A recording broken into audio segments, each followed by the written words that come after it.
The views, experiences, and opinions expressed in these conversations are solely those of individuals participating in this podcast and do not necessarily reflect the views, experiences, and opinions of the University of North Georgia, faculty, administration, staff, and/or student body, or the university system of Georgia more broadly.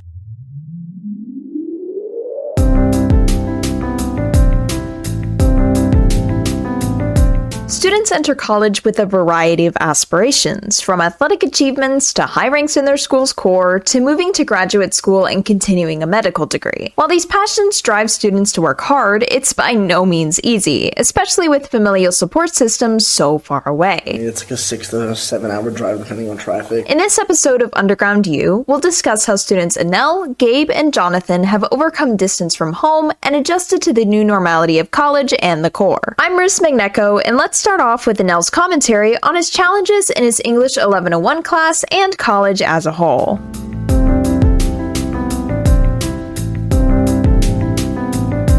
I'd say the biggest challenge was probably writing a lot, not with a certain prompt. Like just kind of like free flow writing. Oh, you're talking about like this class? Yeah. Oh, okay. Yeah. Because I think everyone got so used to like very like strict writing from past English classes. It's always you have a prompt and then you just answer it. But here it's more of like, I mean, you have a prompt, but it's a lot more freedom. Yeah. And you can kind of write on what you want. Yeah. And I feel like that maybe messed with a lot of people. I know it messed with me at first. Was that your biggest challenge this semester? Like with anything? No, I mean for this class. I'm talking about like anything. The whole semester, I think just the transition. Okay. I was like, surely an open writing prompt is not a big just the college transition. I'd say like the mental battle. Oh, what's that like? It's tough. Take us through it. I mean, especially going like playing soccer as well. Like you are drained 24/7. Like you are up early, you go to sleep late because you got to keep up with schoolwork. Yeah. And even those days you go to sleep late, you're back up at 7 a.m. the next day. Yeah, take us through a day. Like what's like like not a game day, but just like a regular kind of day. So our Mondays I'd say are our toughest days. I'm up at 7. I have an 8 a.m. class. Practice is at 11, on the field at 10:45. If you're late, it's $5 fee. You have to pay? Yep, if you're late. It's not just like go do a couple of laps or do some push-ups. You have to pay $5. It's a fine. Okay. We start with a warm-up. The warm-up's already tiring. Yeah. We get through our session. It's the hardest session, so it's longer distance runnings. A lot of quick speed changes, just it tears out your legs. Yeah. And after that, obviously, if you have class, you have class, which I do. I have 2 more classes after that. By the time I'm home, it's already 4:30, and then it's time for lunch, dinner, whatever you want to call it, and then it's your classwork and all that. And by the time you're done with all that, it's 10, 11 p.m. Yeah. And you're back up again the next morning for a 9:30 a.m. practice. Well, how do you manage it? You gotta do it. You don't have a choice. You just do it. I mean, you don't have a choice. I mean, consider you're in college, you're grown, you're an adult now. You just have to, you got to sit there and tell yourself you can do it. Right. It's tough. Obviously, you got to talk to people if you need to. We have resources, but at the end of the day, you got to do it. So, for you, you grew up playing soccer and stuff, so presumably you love it. I mean, can you still find a similar level of enjoyment to the sport? 100%. I always said soccer's the biggest stress reliever, but it's also the biggest stress giver. Yeah. Obviously when you have stress, that's what I do. I go play soccer. I do something. Yeah. And it relieves me. But then when I'm at practice, sometimes it's yeah. And here comes the stress. You just get annoyed, you get mad, which is it's the nature. Just with performance and stuff, or either your performance, your teammate's performance. Yeah. It's the nature of the sport. You're gonna get mad. Yeah. But I'd say soccer definitely helped a lot, but it's also sometimes it feels like a burden. Yeah. Because it's sometimes you just want to really relax. Today. Yeah. I'm all right, after this I go home, I get to relax for a bit. Nope, I got to practice at 5. Yeah. And you're oh my god. Yeah. Go again. Yeah. But then again, on the other side, it's that's why you're here. Yeah, and I mean, are you still able, when you're maybe in a practice, certainly I would think in a game, are you still able to kind of, tune everything else out and kind of just, be in the moment? Yeah, and is that, helpful in a way? It definitely is. If you're good at tuning stuff out, it's probably the best thing you can do while training. Yeah. I mean, because if you let people get in your head, you're gonna train horrible. And that's the given. At any games, if you come to our games, we have people heckling, in the other team's head, and it works. Sure. I mean, if you're able to not take that heckle in and you're able to zone them out, you're good to go. Yeah. You're in the green. No, I would think, I mean, games you're more motivated to just stay focused or whatever. Practice, there might be a little bit more leeway there, and it's I know you still have to Yeah. You still have to perform or whatever, or else you're going to get in trouble. How many days a week do y'all practice? 5 to 6, 5 to 6, depending if we have a game on the weekend. Yeah. If we do, then it's just Monday to Friday. If we don't have a game, like we don't this weekend, we're Then training it's on Saturday, Saturday. too. Yeah. Is it one game a week usually? 2 games. 2 Wednesdays games. and Saturdays. But Yeah. now that we're in postseason, it's 1 game. Yeah. And it's win or go home. So Oh, that's good. When's your next game? next Friday or next Saturday, one of those 2. We play Okay. Flagler. And that's what tournament? Is it Peach Yeah, Belt? yeah. Okay, Peach Belt yeah. tournament. Oh, yeah. Whoever wins goes to the finals. If you don't, go home. Okay. Season's done. So Okay. That's good. Y'all got a chance? I think we got a good chance. Yeah. We beat Flagler both times this season, so Ooh, that's hard to do. That's we should beat them again. yeah. We should, but It's hard to just beat like a team twice, honestly. and they're a good team, but we'll Yeah. see. However, let's take a different perspective with Gabe. Rather than challenges with sports, Gabe has struggled with the distance from home. As someone who is very close to his family, the transition to college has been a very unique experience for him. So for me, it's just being away from home. Of Okay. course, I don't live too far away. It's only about an hour and a half. Yeah. But my family is really big on like being together every weekend for whether it be the Georgia games or going camping. So being up here is pretty different. Okay. Not really used to it yet, but I mean, do you go home a lot, I go or do you? home every weekend? Almost. I've stayed 2 weekends, I think, and my family came up here to visit me those weekends. Yeah. So it's a little tough. Yeah.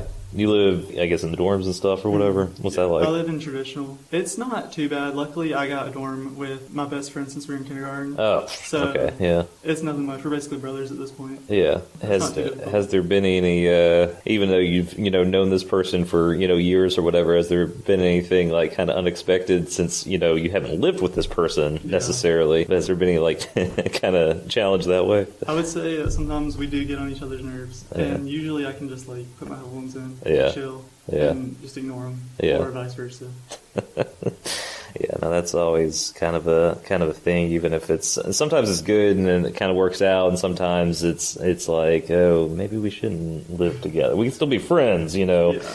That's tough, and it's tough being away from home, especially when you're close and stuff. And yeah, I mean, I think even though it's not that far, it's still you're not there, right? So yeah, that'd be tricky. So today, we've heard about the life of a student involved in sports, a student with a close-knit family, but what about a student in UNG's primary program, the core? What challenges did a core student like Jonathan face in his transition? If I had to answer that, it would probably be, it's probably like 2 things. It's just like managing like how much energy you give out to like certain aspects of like your day, Yeah. and then not giving in to just like being lazy and like want to do absolutely nothing. So like to elaborate, I mean, so on the core side of things, they want you to like always like try your best and stuff, right? And so like you have to really like think about, because you have classes after that too, and you have homework and stuff. Right. So things like PT or just like having like your room in like perfect standard in your uniform too. Yeah. It can be kind of annoying to like Yeah. give your all and like give like your 100% effort and all that. Yeah. And then you have class right after that. Yeah. And then you're like, oh, I gotta do this too. So it can be quite a bit. And then like you'll fall behind really badly if you give into it, which, if I'm being honest, I haven't really overcome that struggle yet. Yeah, it's But- tricky. I mean, you got a lot going on, right? Like, what's a normal day? Is there a normal day for So, for y'all? So the normal day, so Monday, Wednesday, and Fridays, we have like PT. Yeah. And so 1 week, it'll be like cardio and stuff. Uh-huh. So we do things called like AGR, which is like a group, basically group runs. And it could be like 3 to 4 miles sometimes. Yeah. And I usually do like B group, which is like a 10-minute pace. Okay. 3-4 miles. And then we do stuff like suicides for a pretty long time. Yeah. So stuff like that. And then the other days we'll have, we go to Red R Ridge and we'll do stuff like combat PT. We'll do like combat rolls, or like we'll just like do exercises with like 45-pound plates and stuff. And then what else do we got? We can also do runs there. Or we'll do like ACFT, which is just like push-ups, sit-ups, pull-ups, stuff like that. Yeah. And then, so I'm also doing rugby too, which is Tuesday and Cool. Thursday. So that's from 5:30 to 7:30. Yeah. So basically every day I'm doing PT. And that's not with the core. Is that just with the school, or is that with the core? Rugby isn't with the core, that's Right. the school. Basically, right after this class, I will literally have to rush back to my dorm Go and to get rugby? dressed. Yeah, because I set my schedule like horribly because I didn't know. Yeah. And then I have to go to rugby, and then like it's a really nice club to do. Yeah. But it also takes a lot of energy. UNG. I would think so. So run around, slinging each other around and stuff. Yes. Yeah. So the main problem I'm having is like managing PT and academics. Yeah. I want to be really good at PT, but I don't want to fall behind my grades. Yeah. So yeah, that's kind of how it's been for me. It's been quite tiring to come back to your dorm at like 7:30. Like, oh, you have homework to do. Had anything in your past kind of prepared you for cadet life at all? Okay, so this is somewhat new in the sense that I've never been this tired and then have work when I get home. Like, yeah, I've been in high school. Like, everyone's done high school and stuff. You come back home, like, I don't want to do this homework. Right. But, like, you haven't been, like, super duper exhausted or anything, usually, anyways. But, I mean, I guess JRTC kind of helped me getting used to people just, like, shouting at me and stuff. Okay, so you did that in high school. Yeah, I did JRTC for, like, 4 years. So it prepared me with, like, the culture and the PT a little bit. Yeah. But besides that, yeah, it's pretty much a whole new experience to me. Yeah. With this limited prior experience making cadet life so new for Jonathan, how did he even come about finding UNG in the first place? So I just got here by circumstance. So basically, I transitioned to a new school last year at JRTC, and they had the poster for UNG everywhere. And I was like, okay, I mean, I kind of want to go to college. And I also felt like a little bit of pressure from my parents because it was like, go to college. Yeah. Like, or enlist. I'm like, okay, let me try out college first. I don't know if I want to enlist, really. Okay. And they accepted me first. And you get to kind of do both, like doing the, like, you know. What do you mean? Exactly? Like enlisting and going to, like, you know, just kind of like join, you know, not like, you know, would actually, you know, Yeah, whatever, but yeah, you could. Yeah. And so, yeah, I'm just here by circumstance. This is the first college that accepted me. But for other students like Anel involved in athletics, college selection was actually based on a recruitment process. I mean, the recruiting process, it's a stress. Again, you got to reach out to so many schools, and then it just depends on so many factors. It depends what the school wants. Do they have athletic money to offer you? Do they have academic money to offer you? Yeah. Are they actually interested in you? Are you going to play? Are you just going to ride the bench? Yeah. It's so much that goes into it, but with this school, thankfully the coach is Bosnian, and I am as well. So I mean, I think that also like caught his attention for sure. Yeah. So like when I emailed him, he was actually really quick. He emailed me the same day. I was like, oh, that's pretty untypical for colleges. Yeah. Like the same day. He saw my highlight tape, came out to watch me all the way down in Florida. And then after that, it was a 2 to 3 day process. So you reached out to him though? Yeah. Huh, I didn't know it worked like that. Sometime or whenever. A lot of the time, that's how it goes. You got to reach out to colleges yourself with your highlight tape. Yeah. Interest in the like university, all that. Yeah. And then they respond back if they like your highlight tape. Oh, that is stressful. Then it goes by, can they come out to watch you play like in person? Yeah. What part of Florida was it? Jacksonville. Okay, so kind of northern or northeast or whatever. Yeah, still not. Yeah, it's not close. Yeah. So he came down, watched me play, and then after that, it was like a 2 to 3 day process. Yeah. He gave me the numbers for tuition and all that stuff, and I was like, all right, I'm in. And when was that your senior year? Or? Yeah, it was just I committed very late compared to other people. I committed in May. Oh. Yeah, like that's that's pretty late. That's like super late. Typically people commit like anywhere from like January to like March. Yeah. That's like the window. I was super late. So what were you going to do if not that? Good question. The main thing running through my head at the point was like just quit soccer. Okay. Like, I mean, if you can't even get recruited, like, you know, it was the thoughts of you're not good enough to play. So this doesn't work, then just go to college. Just be a regular college kid. Yeah. Did you know where? Like, was it gonna be somewhere in Florida? It was probably gonna just be the community college in Jacksonville, and then do like my 2 years there, and then transfer to like a bigger university to finish out my last 2 years. Yeah. That was probably gonna be the plan, but thankfully it worked out here. Yeah. And you get both. You get to go. We're hanging in there. So. But what about the perspective of a student from a really small high school with a tight friend group? How did the influence of others shape Gabe's college selection process? So I went to a pretty small high school. We had only 6 people in our graduating class, and I had a few friends who were looking. 60. 60. Yeah, 60. That's still small. I had a few friends who were looking into coming up here. Mainly, 2 of my friends play tennis, and they're pretty good at it for our high school. So they were looking at the tennis up here and seeing what they could do. So our friend group all came up here and toured and everything, and me and my best friend liked it. Mm-hmm. So we were pretty set on this. And at the last minute, 2 of my friends of our friend group got scholarships to go play tennis somewhere else. Okay. So it ended up just being me and my best friend coming up here. Yeah. Which, it wasn't too bad. We were kind of mad at them for a little bit. Yeah. They dropped on us the last moment, but it hasn't been that bad. Yeah, you like it? Is it, you know? Yeah, I like it. It's pretty good up here. I like the scenery and everything. Yeah. And I think there was like about 7 people of the 60 in our graduating class came to either this UNG or the UNG in Athens area. Oh, the Oconee, I think. Oconee. Ocoee. Ocoee's a river. Yeah, Ocoee.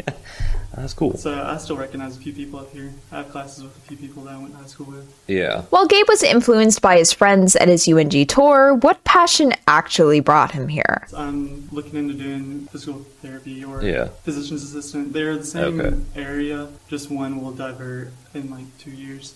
Next year, I haven't applied for my classes yet. It's not open yet. But I got to take biology and intro to kinesiology, which will set me on that track to go there other than core classes. Yeah. Hopefully by the end of next year, I'll be down that track enough to where I can start looking at if I need to transfer or if I should just stay here and keep going with it. Yeah. And eventually I'll have to transfer to grad school, but Sure. Well, they have grad school here. Yeah, my wife's sister went through the PT program here, and yeah, it's pretty darn good. How will you know, do you think, that whatever you opt for, if it's PT or physician's assistant or whatever, how will you know that that is the right path for you? Well, as of right now, like, I won't know for the time being, but taking these kinesiology classes or anatomy classes and stuff, I think that'll really tell me if I'm still interested in it. And then eventually I'll have to do an internship at a clinic. Yeah. So I know a guy who works as a physician's assistant around my house. Yeah. He's a good family friend of ours. And he already offered me a time slot to go and intern with him. So Cool. I'm planning on doing that maybe next year. Yeah. Over the summer a little bit. Yeah. And he said that I'll probably get paid while I'm doing it, which will be good. Cool. Yeah, then you get like a first-hand look at, kind of, what goes on. And what kind of led you to be interested in pursuing that as a degree? Just in general, throughout my life, I've liked helping people. Yeah. Which is similar to it, I guess. You are helping people. When I played soccer for high school, it interested me how the sports med would wrap our ankles and stuff, and the trainer that would be out there would help the people who like hurt their knees and stuff. Yeah. And I hurt my ankle pretty bad my senior year, so I had to go to the physical trainer a lot here in high school. Like you hurt like playing a sport? Playing soccer, yeah. Oh yeah. So that showed me that it's kind of interesting how doing these stretches can make it heal a lot faster than if you just leave it. That kind of got me into it, and that along with just my love to help people. Yeah. Are you in any like biology or anything like right now? Or Not right now. anything that's kind of like on that, remotely on that track? Originally, I was in biology, but it didn't work out with my schedule. Like other classes, I was having to rush around a lot. Yeah. So I dropped it for this semester. And next semester, I'm going to take it and the intro to kinesiology class. Yeah. Anel expressed earlier that both he and his coach were Bosnian. How has his family dynamic both at home in Florida and at further home in Bosnia affected how he's dealt with his college transition? So, it has a big effect because, I think it's clear. You're nowhere close to family, right? Yeah, and it's like a 6 to 7 hour drive depending on traffic, and it's not like I could just get in the car and go. No. Especially when you're in season and stuff. It has to be a free weekend, and even then it's like, is that even worth it? Quick turnaround. I'll be there for a day. Next morning I gotta head back up because it's Sunday. I'm not gonna leave at 5 p.m. Yeah. It's a challenge for sure. Yeah. Sometimes you just want to kind of get on the phone with them and talk, but then it's like, oh, you're getting home at 7 p.m. Oh, I got homework. Yeah. I'll call them tomorrow. Yeah. And then schedule again. Yeah. It's just something's always coming up in our schedule that it's like, my God, I don't even have time to like call them. Yeah. Like you shoot a quick text like, oh yeah, I'm good. Like don't worry, I'm okay. Sure. But a text isn't enough. It's your parents. Yeah. It's nice to call them sometimes. No, y'all are super close, right? Yeah. We have a really good relationship, thankfully. Has played a big role for me, I think, for sure. They've helped me with the transition and stuff, but again, they're 7 hours. They can't help me that much, It's just words, words of affirmation, I guess you could say. Yeah. But, it means a lot, so. Have you, formed, some, a good, core group here, or, formed some bonds that have kind of, helped with that? Because, you've been here a few months. Yeah. Right. I definitely have formed a bond with, say, 2 or 3 groups, I guess you could say. Okay. Yeah. You have the soccer guys, but they're a different tier above everyone. Those guys are, Then I have 2 other groups. They all know each other, but obviously it's when you're with one group, you're with them. You know? I know a bunch of people. I've met a lot of people, but that's just seeing them. Oh, hey, what's up? How are you? Sure. But then I have these 2 to 3 groups that I'm actually with on a daily basis, or every other day, or every weekend. It's with them. It's not just I'm going here just because. I'm going with them. Yeah. And I guess you could say they remind me of my friends back home. The way we're outgoing, they're fun. So just kind of like when I'm with them, I'm like, okay, like this feels like home. Yeah. So it gives me, I guess, that sort of feeling that like, it's home. Yeah. In a way. Helps a little bit, maybe. For sure. Yeah. I get that. And do you get to go back like home, like Bosnia, like any?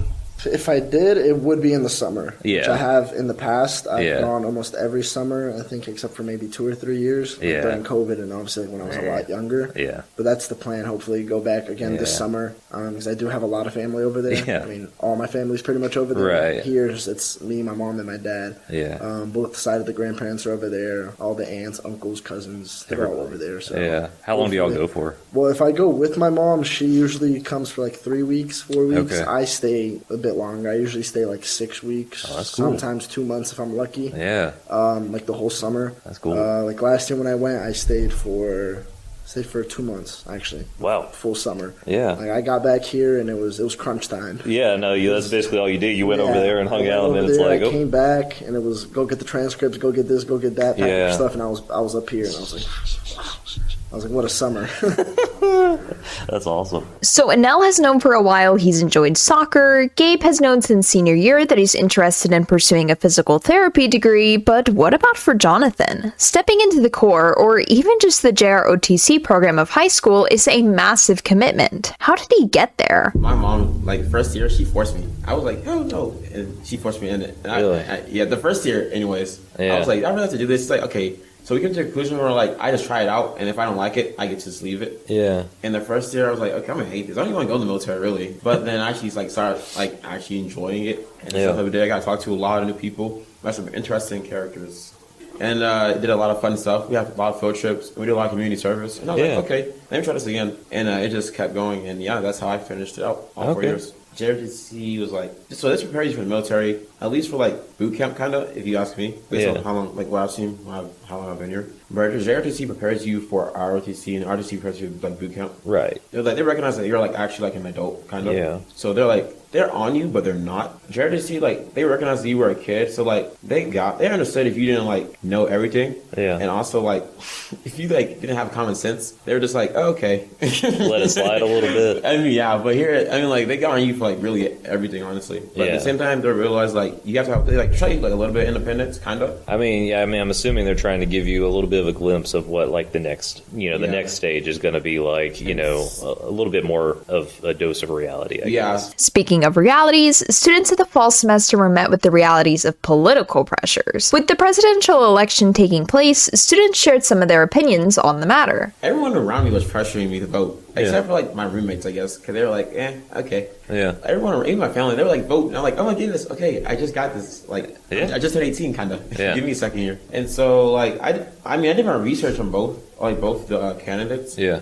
I mean, I guess when it comes to policies I care about, I mean, I just don't want like people's like rights necessarily like taken. Okay. For no reason. I don't know, just that general idea, I guess. Okay. Everyone deserves like for the most part like equal treatment. So that's decided like who I voted for. Okay. But like I'll like in the future I'll probably like have like a way more detailed answer because I'll start looking into more things like for real. Yeah. This is my first time voting and I was like nervous. Yeah. I didn't really know who to vote for. Yeah. Did it feel cool to vote though? I mean, like I felt like I was doing something important. So, was it fun? Yeah, it was a little fun. Yeah, yeah. No, it is something. I think it is something important. So yeah, no, absolutely, and taking that step to do that, even though you felt pressure to do it maybe or whatever, but vote now. I'm like, okay, guys, do it now, do it today. I voted as well for the first time. Cool. I enjoyed it. I enjoyed the whole process. Besides having to go to Florida, that was the only thing. Oh, you actually went down. Oh, because you have to vote like where your address on your license is. Yeah, but I mean, you could have done a mail, right? Or no? Yeah, I don't want to do that. Yeah, after like all the stuff that's like happened with mail ballots and all that, I was like, I'm gonna just drive down. Yeah, I'll take that. I'll drive and go vote. I did vote Republican. I'm not ashamed of it. The biggest policy, I guess not policy, but like idea is the economy. Like especially coming from middle class, like my parents are very middle class. Like they're struggling. Yeah. Like, there's no reason they should be paying that much for groceries. Like, yeah. Like it's in like I think as well. Yeah. Like you know better than us. We're younger. We don't have like all those issues. But I went and bought groceries yesterday. Yeah, like, I'm starting to see those issues because like now we live in dorms here, but we have like apartment style dorms. I mean, we have to cook, so we need groceries, and it's expensive. Like we come home with like 5 bags, and it's like $80. Yeah. And I'm like, what did I just spend $80 on? You know, all the other stuff is important too, but like it's stuff that like most presidents usually take care of. The other thing is like why I voted Republican was I feel like Democratic side, like I feel like they promise a lot, but they don't actually do anything about it. Yeah. Like I feel like in term, like in office, like they promised so much for this, for that, and they didn't do anything. Yeah. Like I could use like the war, for example, like in Palestine and Israel. Like she's now saying if she gets voted, she's gonna stop it, but she vetoed 4 ceasefire votes. Yeah. Her and Biden. So it's like, you know, and obviously like coming from an Islamic like background for like I'm gonna feel some type of way towards that. Right. You know, obviously I know Trump supports Israel, whatever, but I'd rather have him end the war than have it keep going. He can support him all he wants, but I mean if he's ending the war, I'm happy. Yeah. You know, I think those are like the 2 biggest things was that and then the economy for sure. Yeah. And also, like, why am I paying $50 for gas in a Toyota Camry?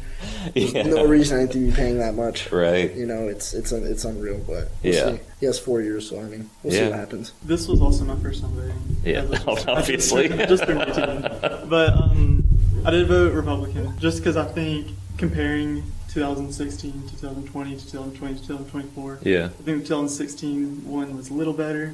And I agree with him. The economy was a big thing.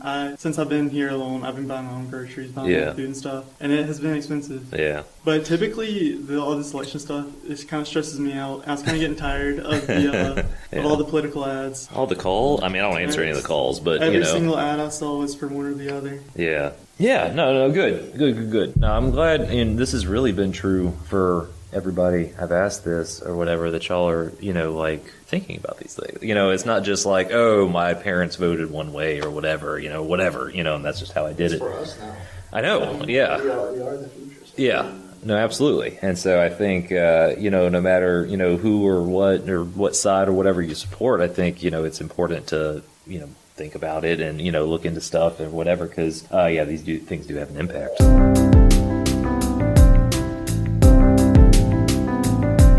With that, today's episode of Underground U is wrapped up. From the unique perspective of 3 students, one in athletics, one in the Corps, and one in the medical field, we've discussed how everyone's college transition varies greatly. We've learned how schedule adjustments and friend dynamics have affected students during and prior to their time at UNG. I'm Marissa Mignecco with Underground U, and thank you for listening.